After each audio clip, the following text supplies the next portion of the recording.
All right, now we're gonna make some healthy homemade dog food for canine cancer cases. This is gonna be keto, healthy homemade dog food. So this little girl right here, she's a little camera shy today, was diagnosed with lymphoma almost 10 months ago.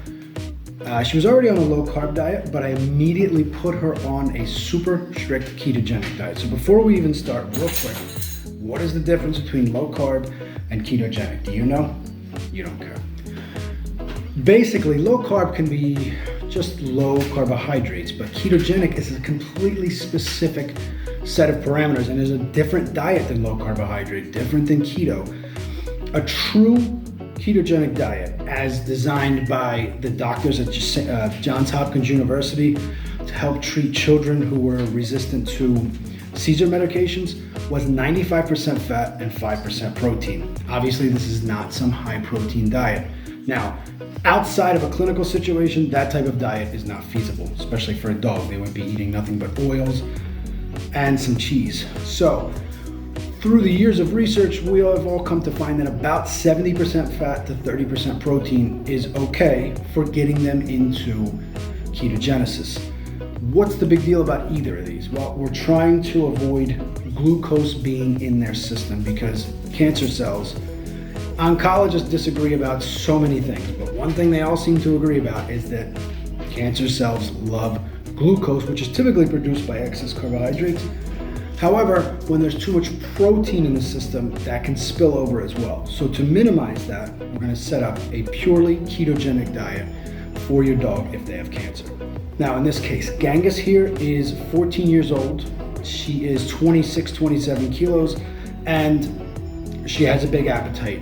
She actually put on weight after we started this. So if you're worried that keto is gonna make your dog who already has cancer lose weight, in a lot of cases, that's just not how it's gonna be. First of all, we're starting this diet off on the base is ground pork or ground beef. Why? Because when we use ground pork or ground beef, this is a little cold, but you can see there's some marbling there. There's more fat, higher fat content. So we're almost already at the 70-30 that we need in order to make this a ketogenic diet for your dog. So these aren't the correct amounts. I'm just gonna put this together so you guys can see. If it doesn't get stolen, I don't know. For her, 1 day's worth of food for Genghis here, 27 kilos, is 800 grams of pork. So this isn't 800 grams, but we're just gonna pretend it is. From here, this is the base. We will add vegetables to this. All right, incoming stitch on our own video. So when we start with the cooked meat, whether it's pork or beef, it'll look like this. We're putting minimal amount of water just to the minimal fill line because this is going to create a lot of liquid, as you'll see after this. Yeah, so then we're left with this kind of meat. Now watch, we got all this liquid left. That's quite a bit. So what we're gonna do is take this and pour it, a lot of it back in, not the whole thing. Watch your face. Watch your face, dummy.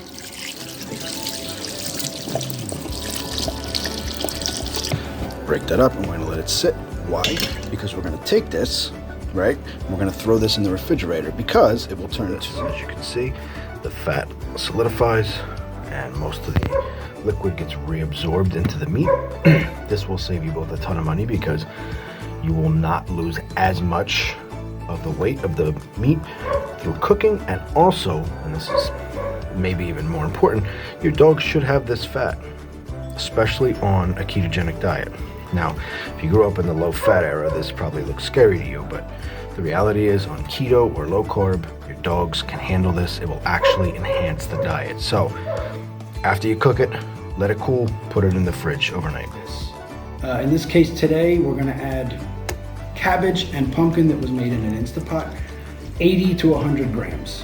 Then, one of Maybe's favorites, one free-range egg. Okay. From there, we're gonna also add 1 teaspoon or to 1 tablespoon of turmeric paste. This was made at home. Probably gonna do 1 teaspoon per meal. She eats twice a day because she does have some medication she needs to take. Now, normally I would feed a dog once a day in this case, so that we have more autophagy happening in some intermittent fasting, but because she has times where she has to take medication 2 times a day, 3 days a week she has her chemotherapy pills. She needs to do it this way. Obviously she eats twice. So, pork, the egg, turmeric paste. From there, we're gonna add in fish oil. This is cod liver oil. You can also use krill oil. Krill oil is even better. You just wanna make sure it has a high EPA and DHA content. I strongly advise you, if you can afford it, to buy, and it's actually cheaper than dog fish oil supplements, human fish oil supplements. One, they're fresher. Two, sometimes the dogs get the rancid stuff. They get all the leftover crap, and you're not gonna get a good EPA and DHA profile. This should never smell bad. Smell bad? What do you think? No, I don't think so. How much? For her, I would go with roughly 2 teaspoons a day to a tablespoon a day. Now, another oil we're gonna add is extra virgin olive oil. This is the super good stuff that comes from down the street, but whatever you have, about a teaspoon to a tablespoon a day for her, depending. Why? It has anti-inflammatory properties, and it has some minor compounds in the omega-9s, which aren't talked about a lot and aren't necessarily essential, but they do help a lot. Not just with cancer, but with joint health and gut health and all kinds of things. With this, if I leave it here? No, of course not. Next, after this, we will add 50 to 100 milliliters of homemade bone broth, and then I typically give her 1 tablespoon of kefir per meal. Again, this is super important for probiotics and improving gut health. Gut health is so essential when it comes to dealing with cancer. If you read the Dog Cancer Survival Guide, which is a great book, I'll put the graphic right here. Fantastic, read it. The doctor and the oncologist who wrote it are fanatical about gut health and improving gut health, because that inflammation, when your dog's gut isn't doing well, it produces inflammation, and cancer also loves inflammation. So, if you watch the prebiotic video, you know that Greek yogurt, any form of probiotic does well with prebiotic. That's why we add the cabbage, the pumpkin, or spinach, or some sort of vegetable. So these good little bugs in here, so all the good bacteria has something to eat. Now, in Gangus's specific case, I use another supplement. This is called Apocaps. It is a blend of, I'll put it up on the screen because there's a lot of things in here, but what they're trying to do is kill off cancer cells with this, cause atoposis, which is basically cellular suicide, and stimulate something called NK, which is a natural killer cell. It's in all of our bodies, all mammals, that can actually go out and preferentially kill cancer cells. This is a fantastic supplement. She's been on it for almost 3 months now, and her blood tests have always been the same. They're always very, very good. They've been very good since the beginning, but she does move around a lot more. She does seem to have more energy on these, and just in general has regained her, what do we call it? Senior puppiness, or 3rd terrible twos, 4th terrible twos. Okay. This, I believe for her, she gets 3 a day. And each dog is different. So if you go to the website to find us, I don't get any money from promoting these. I just like them. There actually is a guide, and they will ask you questions about your dog, if they're on, which medicines they're on, if they're on anti-inflammatories. So it's a really good way to help get those cancer cells killing themselves. Last, and this is not something I use on a daily basis, this is a Bones and Raw Food Complete for vitamin, mineral, and electrolytes. Now, the bone broth takes care of most of that.